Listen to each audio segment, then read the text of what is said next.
All right, guys, we're going to get started here. We got a busy show. Yesterday's show was yesterday's show had a lot of engagement and viewership and response. And I just got off the phone with a father of a Monticello student, a senior at Monticello, who recounted to me firsthand family perspective of the trials and tribulations, the trials, not tribulations, the challenges of how drug use during school hours has impacted his family. He has given me permission to relay some of this live on air.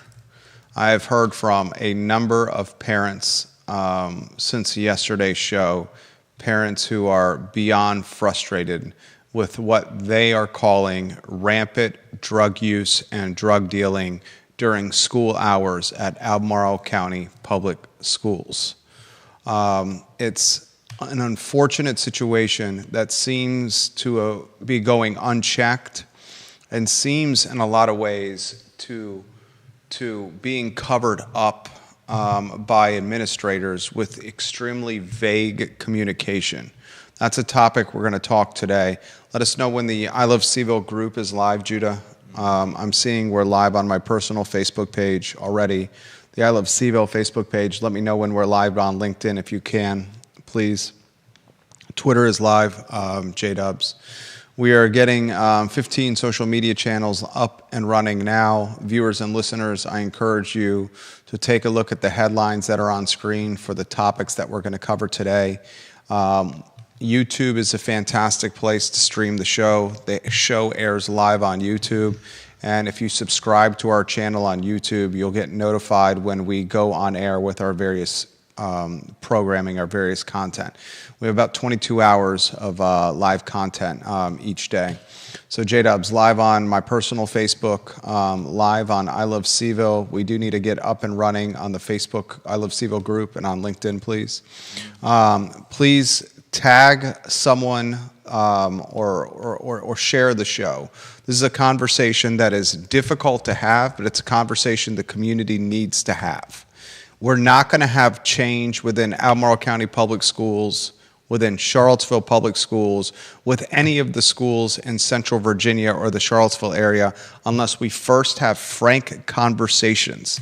And those frank conversations must be centered around questions like this.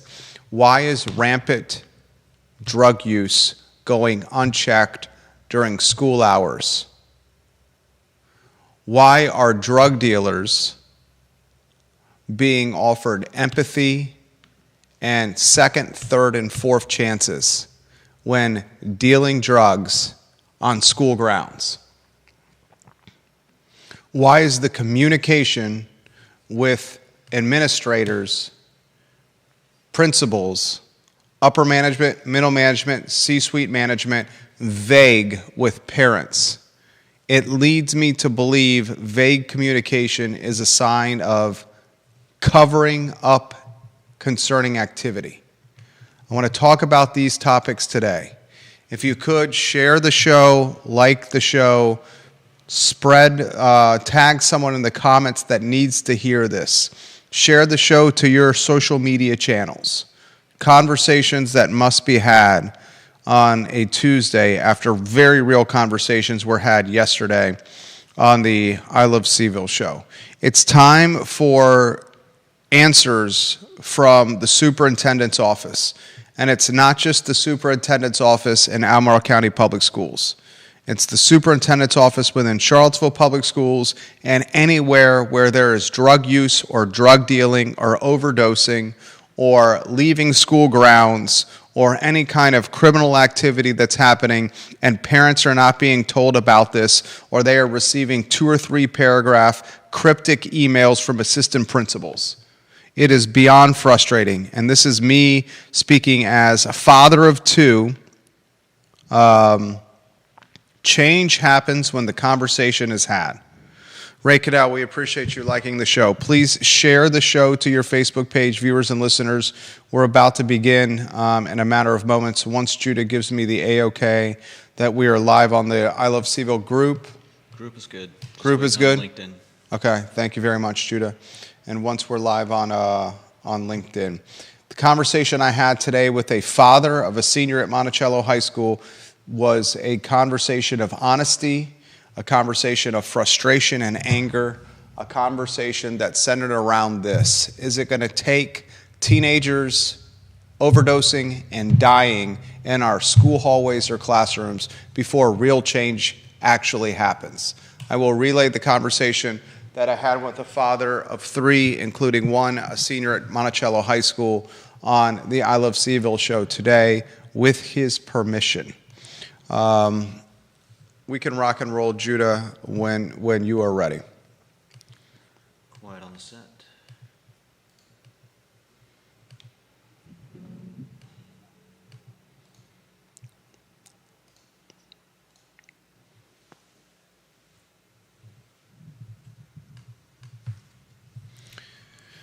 Good afternoon, guys. My name is Jerry Miller. Thank you kindly for joining us on a Wednesday. It's a pleasure to connect with you through the I Love CVille network. Today's show is going to be one that is difficult, and it will include topic matter that will make you uncomfortable. We will talk about the state of schools in Central Virginia, a community that's known for its wealth, for its sophistication, for its influence from the University of Virginia. But some of the stories that I've been hearing since Sunday evening when a 16-year-old at Monticello High School reached out to me through her mother's Facebook account with her mother's permission, with her mother sitting next to her on the couch. The 16-year-old at Monticello High School relayed information to me that was beyond troubling. Overdosing in schools.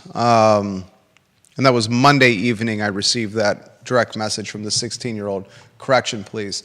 Overdosing in schools, laced carts tied to vaping, students getting high on school grounds during school hours, in the teacher's bathroom, in off-school grounds, and then coming back to school high. Smoking and vaping drugs that they think are THC and cannabis and weed, and figuring out right after vaping that it's far from it, leading to foaming at the mouth, leading to desks being thrown, chairs being thrown and hurled at students, 911 and rescue squads being called, CPR being performed on students whisked out of hallways and classrooms on stretchers and put in the back of ambulances and taken to hospitals in the area. I had a conversation today with a father, and he's given me permission to relay this story to you.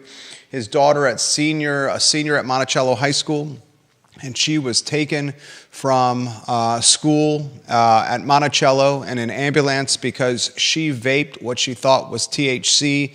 It was unfortunately something far from it. And immediately after vaping what she thought was THC, she became disoriented to the point of not being able to speak correctly, dizzy, wobbly, and falling down, was immediately taken to the nurse at Monticello High School. The nurse said, "This is beyond my purview of what I can do here as a school nurse." Called the ambulance, called 911, and this senior was taken to the hospital at UVA.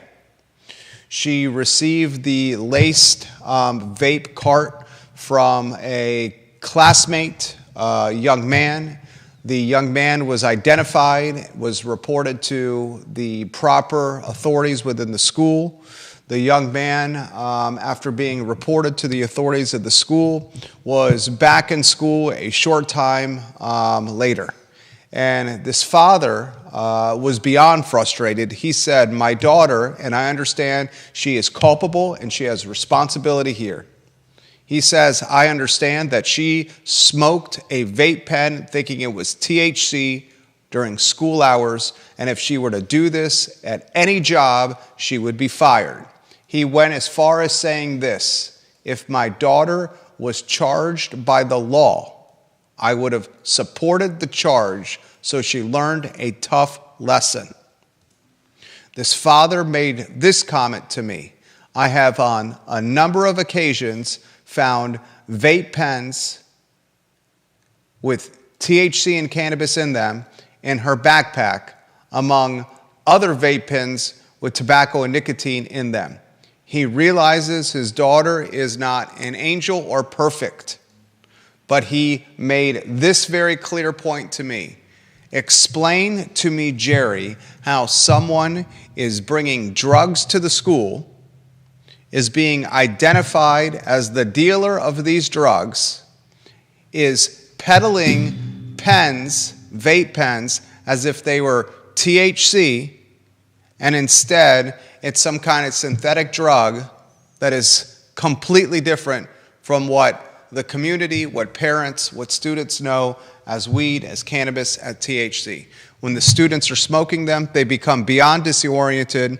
We have reports of foaming at the mouth. We have reports of picking up desks and chairs and throwing them at other students. Reports of students being taken out of the school on stretchers, CPR being performed, and rushed to hospitals, overdosing. As of this point, no student has died of the overdose. The father I spoke to, Judah, overheard the conversation. We will wheel Judah Wickhauer into this show in a matter of moments. The father who spoke to me this morning after watching yesterday's show said this verbatim: is it going to take the death of a local student before Albemarle County Public Schools becomes honest and straightforward with the rampant drug use and drug dealing that is happening in its hallways? That took me aback and gave me pause. I did not have a response to this father on the phone besides listening with empathy, and I'm a man who makes his living with words. We are working to potentially have him on the program.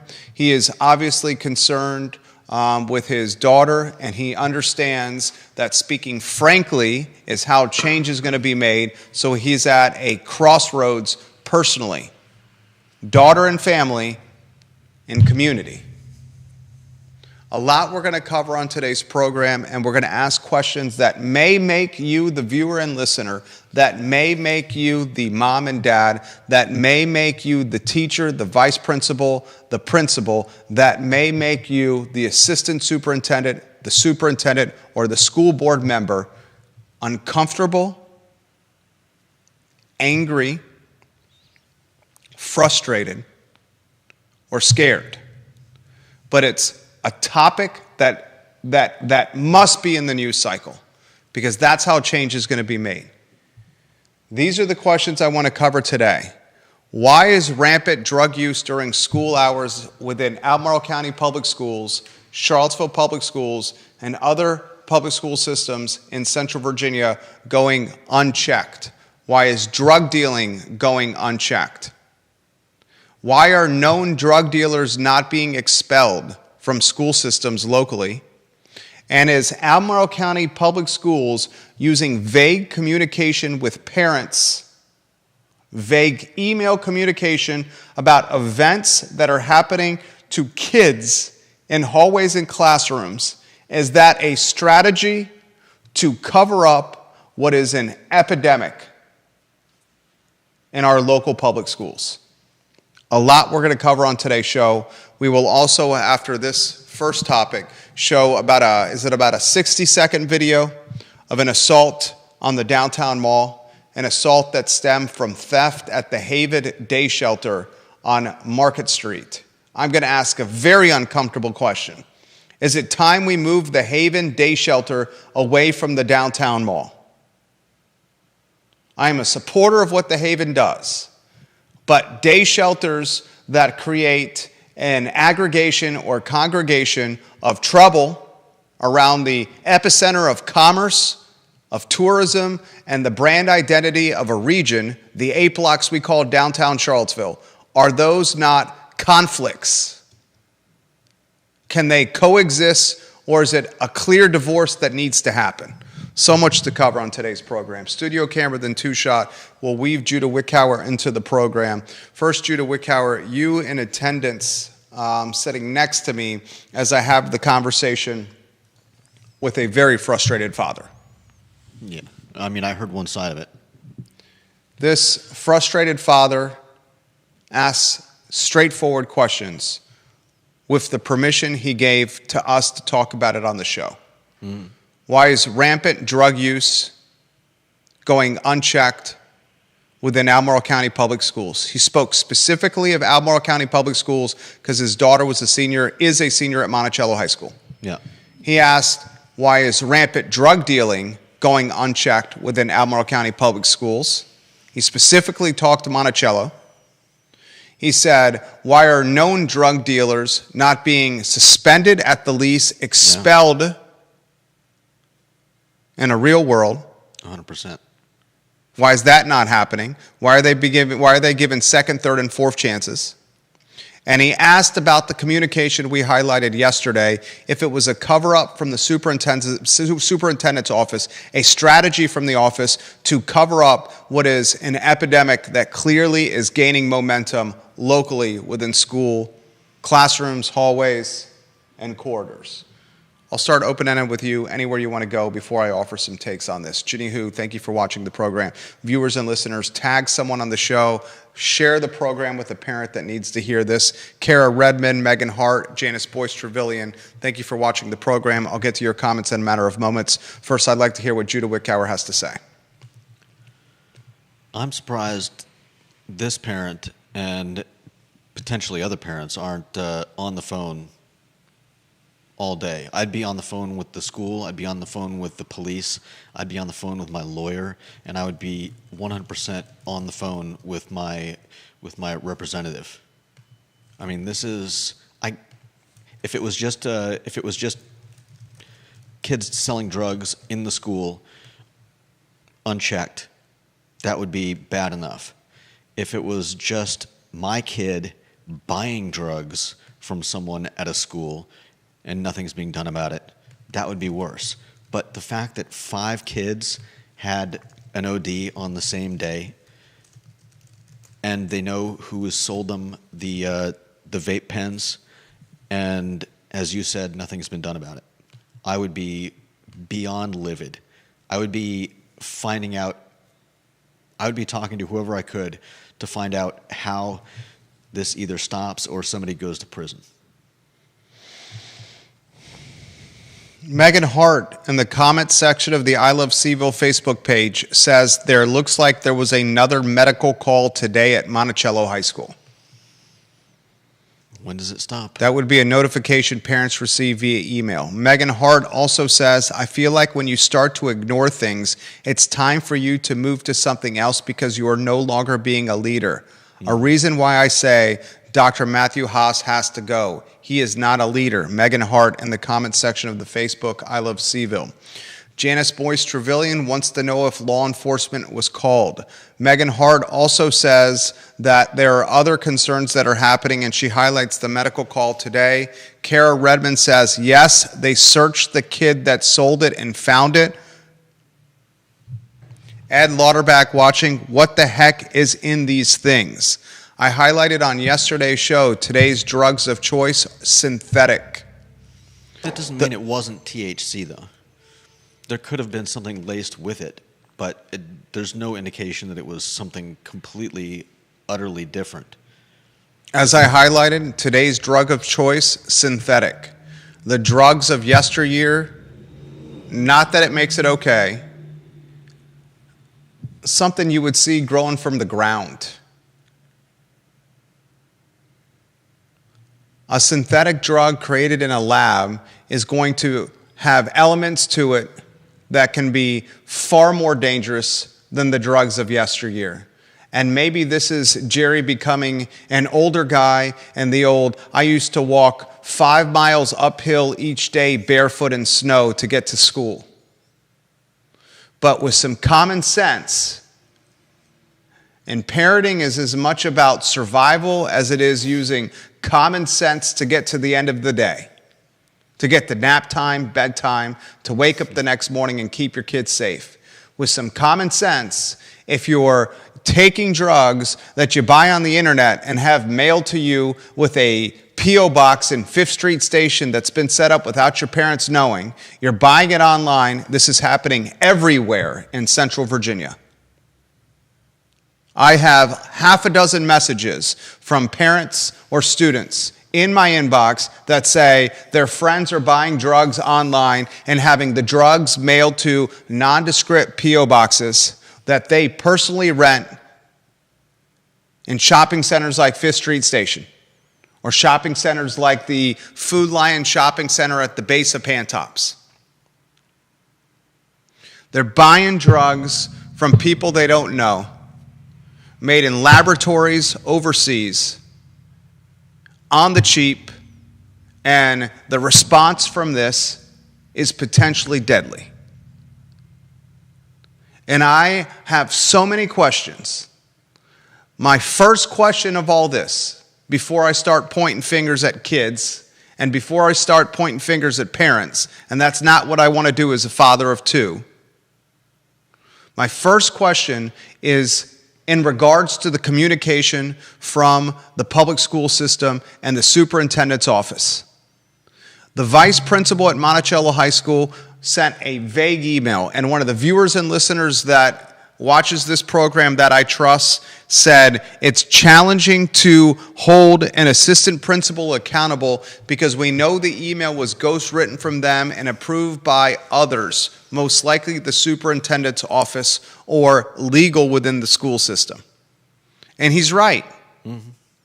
The assistant principal that's sending the email from Monticello High School to parents, he's a pawn on a chessboard. Maybe you can make the argument that he's a knight or a bishop, but he is certainly not the king or the queen. And the king or the queen are the superintendent or the school attorney who writes the language and says, if there's a problem, this is the language you send to parents. And my issue with that as a parent myself is if you are vague with communication of what's happening as it pertains to drug dealing, as it pertains to overdosing on drugs, as it pertains to brawling and fighting and violence on grounds, on school property, then are you part of the cover-up yourself? Is it a strategy to keep parents from knowing what's going on?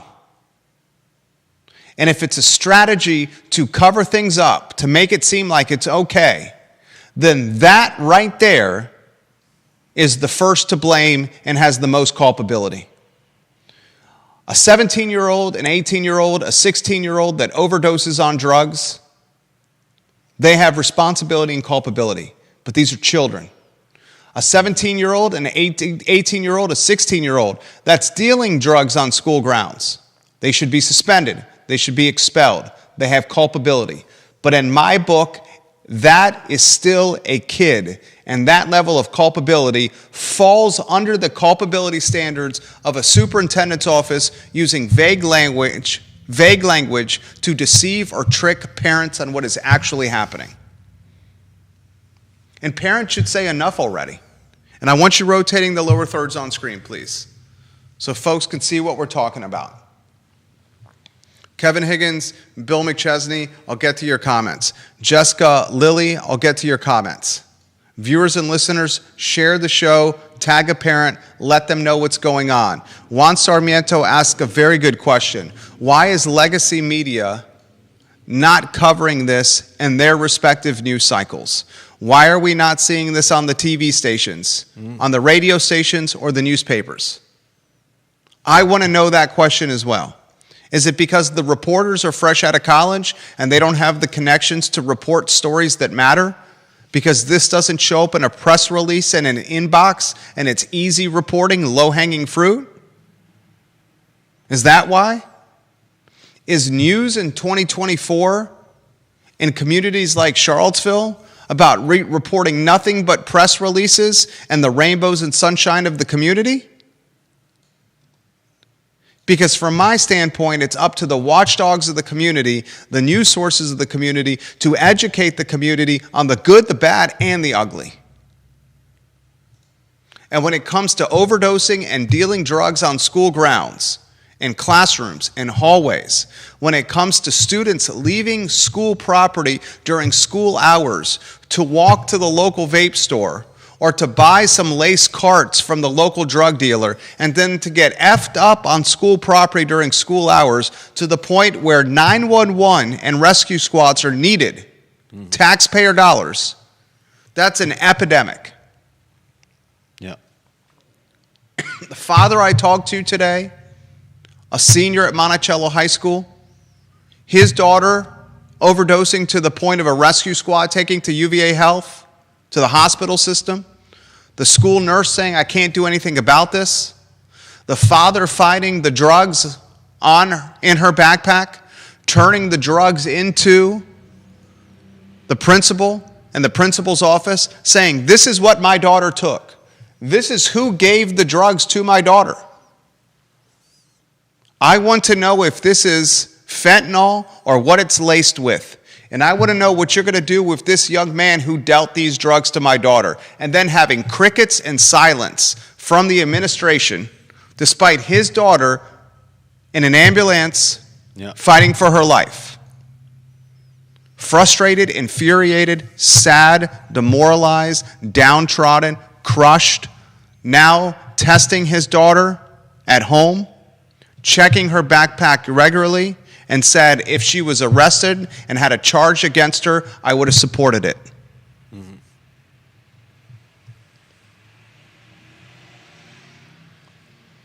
I want to ask you a very pointed question, viewers and listeners. Very pointed question for the viewers and listeners and for you, Judah Wickower. Mm-hmm. For you, Jessica Lilly, Ed Lauterbach, Kara Redmond, Ray Cadell. If the communication Kevin Higgins and Bill McChesney is strategically vague, does that not reek of a cover-up to you? To me, it says either a cover-up or they just have no intention of doing anything. Like, we don't think this is an issue, so... What is worse? I don't know. What is worse? A cover-up tied to vague communication to hide what's going on. That's intent. Mm-hmm. Or apathy or laziness. This isn't our responsibility. There's still intent there. What's worse? I don't know. Kevin Higgins, this is 100% a cover-up. Kevin Higgins, you get what you vote for, period. I'd hire a retired general to fix this. Bill McChesney says this is mass vaping. There's not any difference between a deadly vape pen and a firearm. Jessica Lilly, parents have not received an email yet. We only know because our children tell us, or we have an app that shows it. It's called Pulse Point. It's crazy.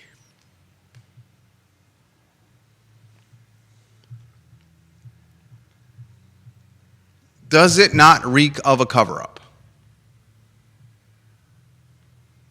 And here's a very straightforward question for the viewers and listeners, and for you, Judah Wickower. Why has a statement not been made by Dr. Matthew Haas and Dr. Royal Gurley, Superintendent ACPS, Superintendent Charlottesville Public Schools? Step further, why have statements not been made by elected officials called school board members? I wonder how much they know. I mean, I would imagine they know less than the superintendent. You're saying school board members don't know that rescue squads are being called to public schools, whisking students away on stretchers, students that are pale, eyes rolled back, CPR being performed on them, those students taken to hospitals fighting for their life. The school board member can plead ignorance. Some of it by now. The school board members aren't. It's not like they work at the school. So I would imagine they're probably finding out about this or at about the same rate as the parents. That's just a guess.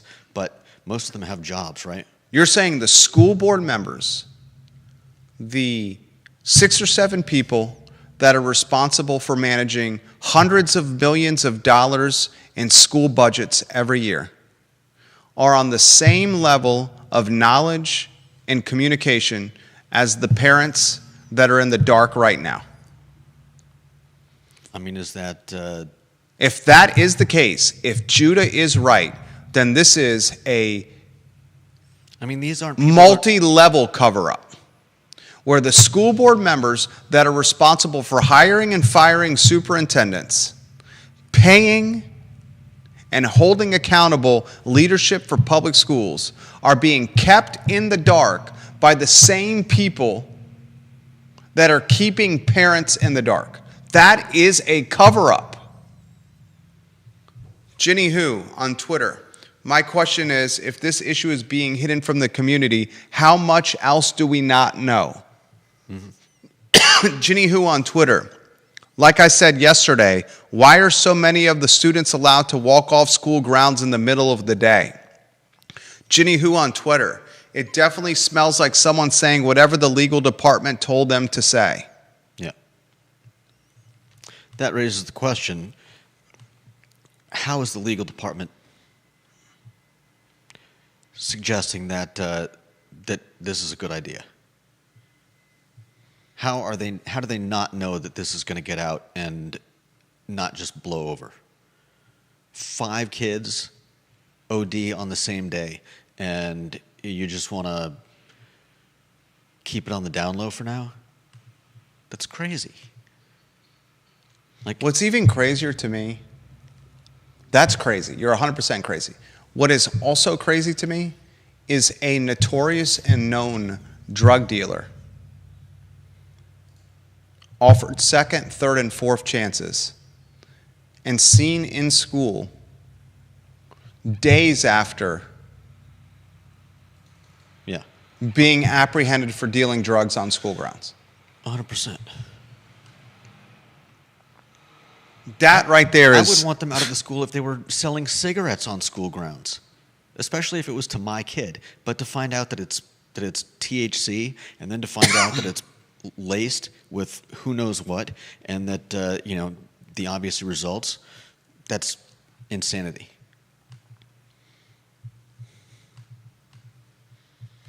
Seriously, I if there aren't dozens of parents out there calling their representatives and asking, WTF, are you going to And by representatives, what do you mean? School board members? No, I mean like government.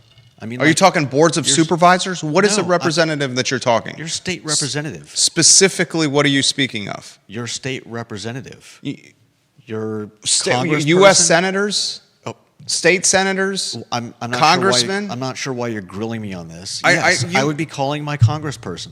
Okay, you're saying you would take this to a federally elected person to handle at the local level.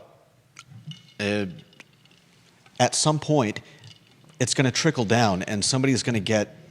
The people you take this to are the school board members. The school board Okay. members who are responsible for hiring and firing people in the school system. The school board members who are responsible for hiring school resource officers. The school board members who are responsible for bringing drug dogs into hallways and classrooms to sniff out illegal activity. You take this to a congressman, a U.S. congressman, he's going to say, what the heck you want me to do on this? You want me to take this to Capitol Hill? I want you to put your boot on some necks and make sure that something gets done about this.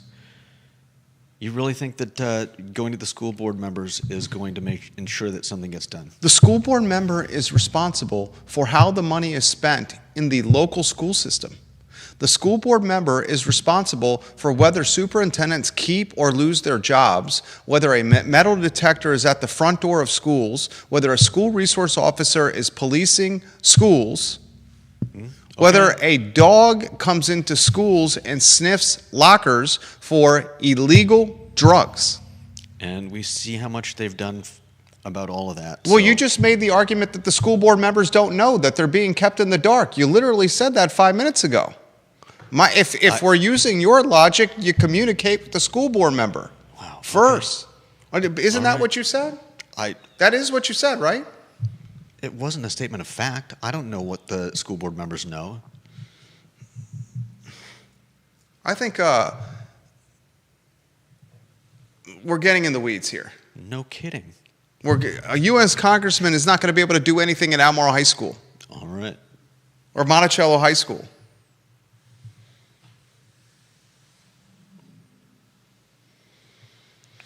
Dr. Karen Wolf, I think all the students found with illegal drugs on school grounds should be expelled. No second chances. You agree with that, Judah? Yeah, I'd go along with that. I agree with that 100%. Amen. Janice Boyce Trevelyan, Ed Lauterbach, I know of a county in Maryland that has had multiple teens taken off buses from getting caught vaping on the bus. One route is almost empty because so many were caught. Heather Pillar Hayslip, take it to the school board. If they don't do anything, then go to the upper levels. Janice Boyce Trevelyan is concerned that the school boards are nothing but protecting the superintendent. To your point. Yeah, I know.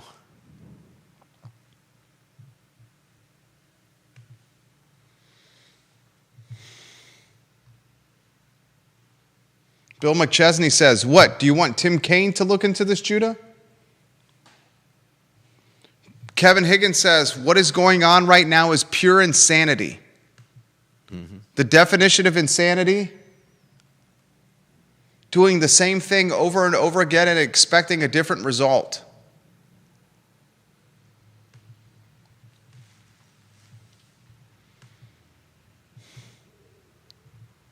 What is happening? 20-minute conversations with someone who hosts me having a 20-minute conversation, Judah, next to you in the car. I host a podcast on the internet. I have a father reaching out to me as if it was almost confessional in a Catholic church. The gambit of emotions, anger, frustration, sorrow, concern, and it's closed with this. It's going to take the death of someone in a school before real change happens. And I'm on the other side of the line, unsure how to respond to that.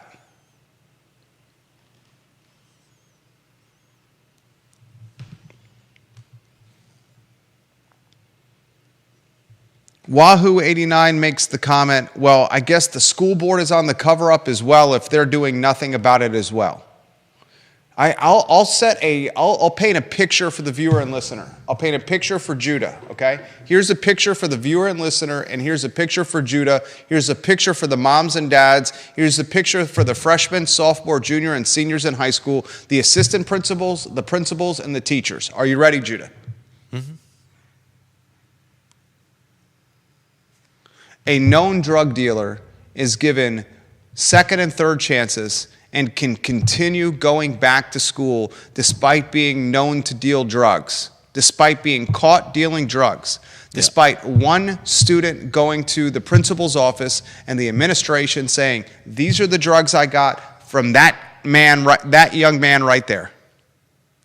Test these drugs. I thought it was THC. It wasn't. I had to go to the hospital. The young man is given second and third chances. Eventually, after the second or third chance, synthetic drugs are vaped on grounds. A student dies from vaping synthetic drugs on school grounds. It's tracked the death and the synthetic drug use back to the same drug dealer. A drug dealer that has had a paper trail of reporting done about his behavior. The parents are left with this situation. My kid is dead. They go through the grieving process. And as the grieving process evolves and changes, it gets to the point of litigation. And the parents say this, wait a second. The school system has known for a long time that there was a notorious drug dealer on grounds and nothing was done about it. The principal's office knew, the superintendent's office knew, and the school board members knew, and they did nothing about it, and now my child is gone.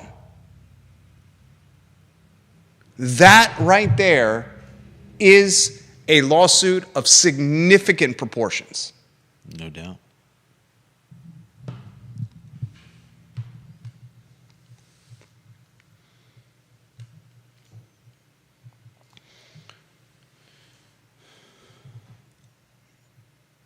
Ashley Moyer says this. There's multiple comments coming in on the I Love CVille Facebook page. Share the show on the I Love CVille Facebook page so folks can see the moms and parents commenting on it. I'm trying to keep up with the comments here. They're coming in quick. Jessica Lilly says they also have hall monitors, not that they make a difference. Ashley Moyer talks about, don't mark my word because I haven't laid eyes on it, but my students have told me there's a presence all the time now. Karen Wolf, allowing that student in the school is putting other children in danger. There is no way I tolerate that as a parent with a child in that school. She also says, how can the schools not hold themselves accountable for keeping these children safe? This is absolutely unbelievable.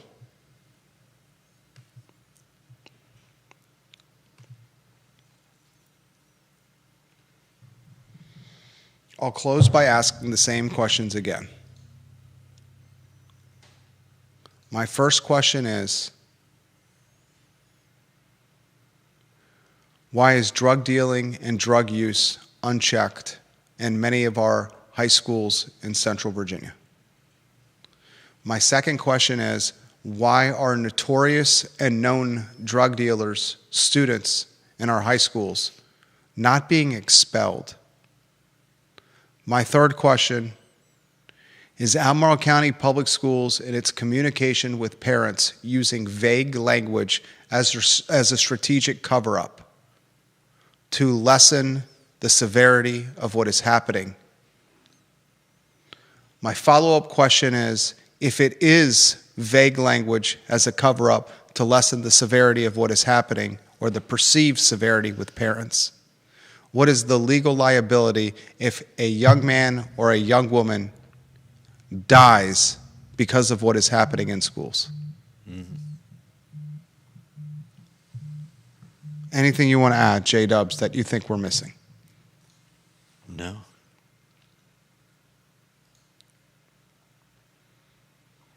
What has taken you aback the most from all this? I mean, obviously the fact that they're not doing anything about it. Nothing's been done. They let the kids stay. They send out a vague message, and it doesn't sound like they're going to do anything about it. That's insane. Insane. I would have, I don't know. I mean, if I was working in the school and I was in charge of something, I would be on the phone. I would be talking to people. I would be trying to start a group to raise enough fuss that this never happens again. Here's a really difficult question. Very difficult question. You tell me if you think this question is fair or not. Are the biggest culprits or folks to blame throughout this entire sad, sad story me, my wife, and us as parents who have allowed the situation to get to this point? Tiffany Bradley, before you answer that question, puts in the comment section of the I Love CVille Facebook page, my son just told me that a girl overdosed today at Monticello High School. We have been told that there's been half a dozen overdoses at Monticello High School this week alone. Synthetic drugs, lace carts, it's an epidemic. And I'm going to ask the frank question again, the most uncomfortable one of them all. Is it us, me, us, my wife, us, our neighbors, us, our friend group, us, the parents, that are the most culpable because we've allowed it to get to this point?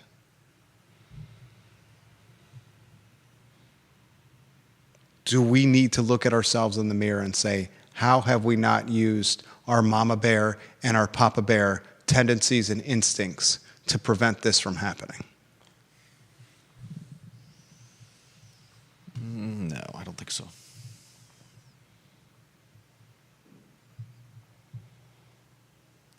I think you're ascribing a little too much knowledge to a rather large group of people. Our teenage kids are smoking drugs they have no idea what they are while living in our homes under our watch, wearing the clothes that we bought for them, carrying the lunchbox that carries the food that we bought for them, in the backpack that has the initials of our family on the outside of it. That is a tough question.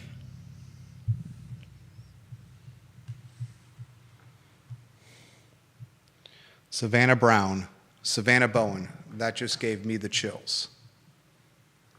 Me too. Me too. Who is responsible for my sons, for our sons? My wife and I. First.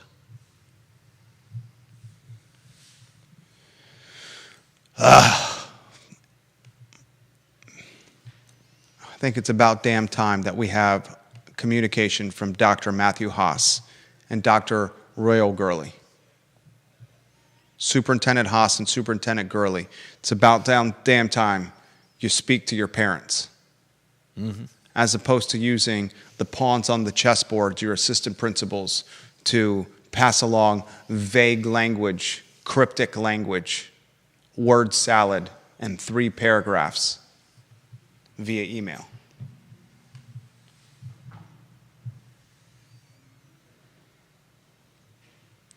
The next headline is another concerning one, and it's another topic that's awkward if you want to rotate the lower thirds. Let me know when you have the video ready to go.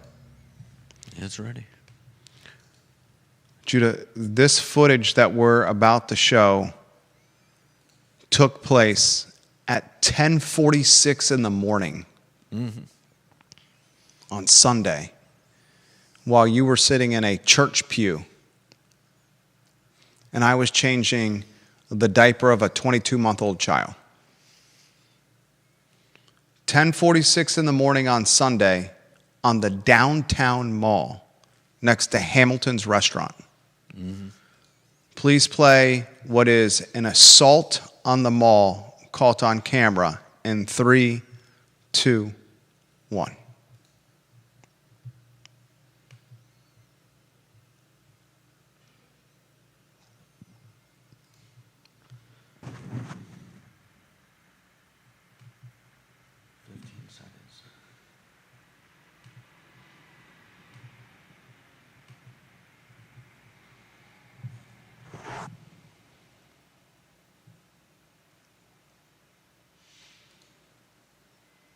In that video,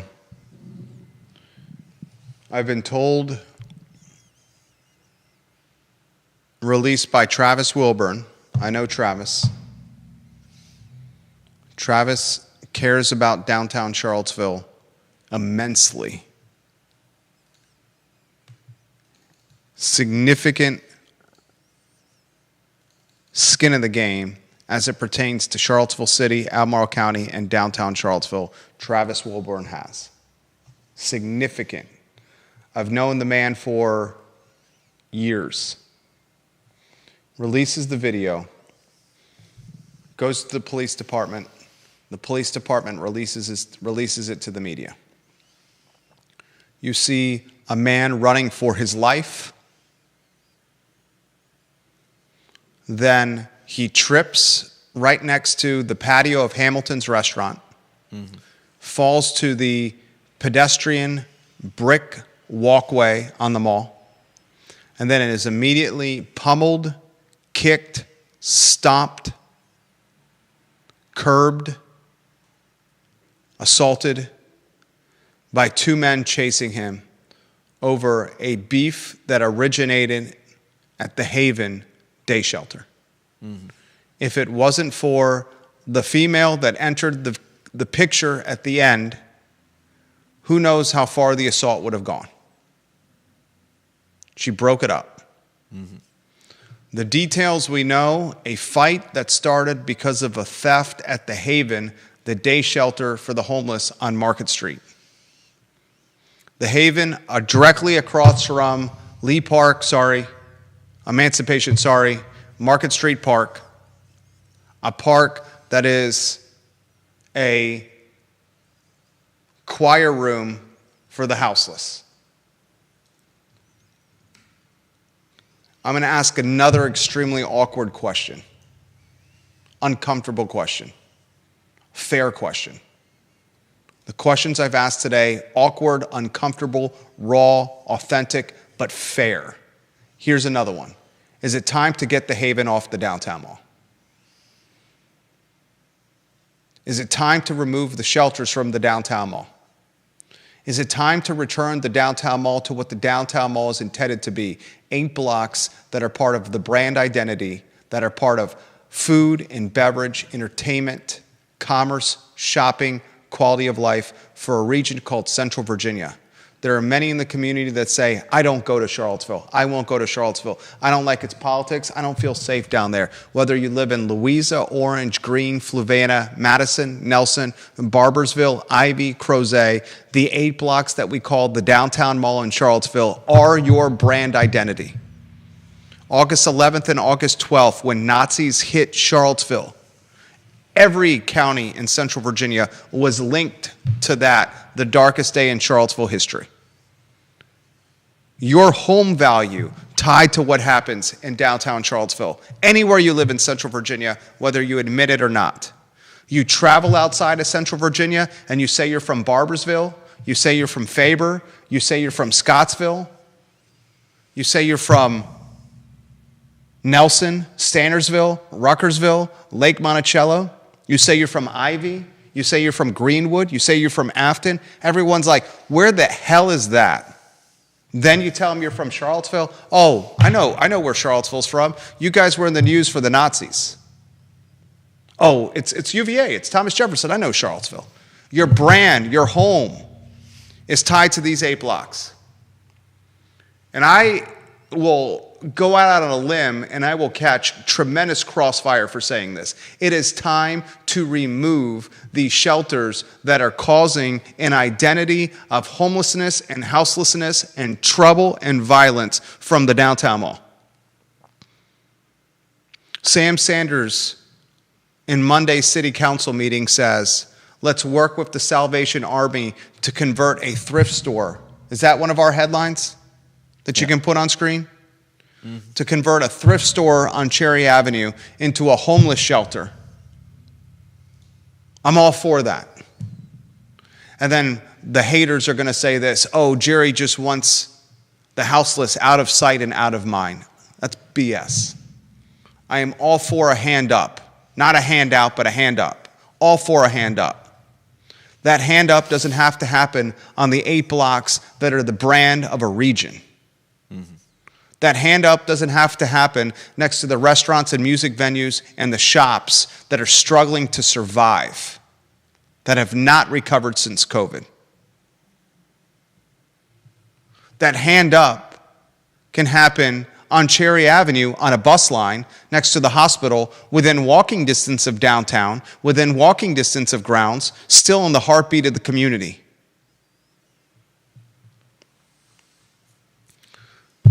You're having Sunday brunch after the 9 a.m. church service on downtown Charlottesville with your wife and your kids, with your grandma, your grandpa, your poppy, and your Mima.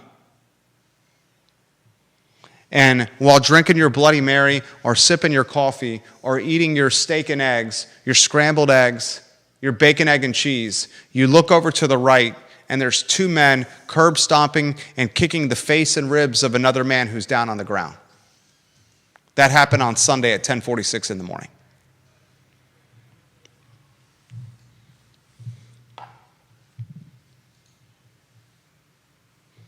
And you know what? You know whose responsibility this is not?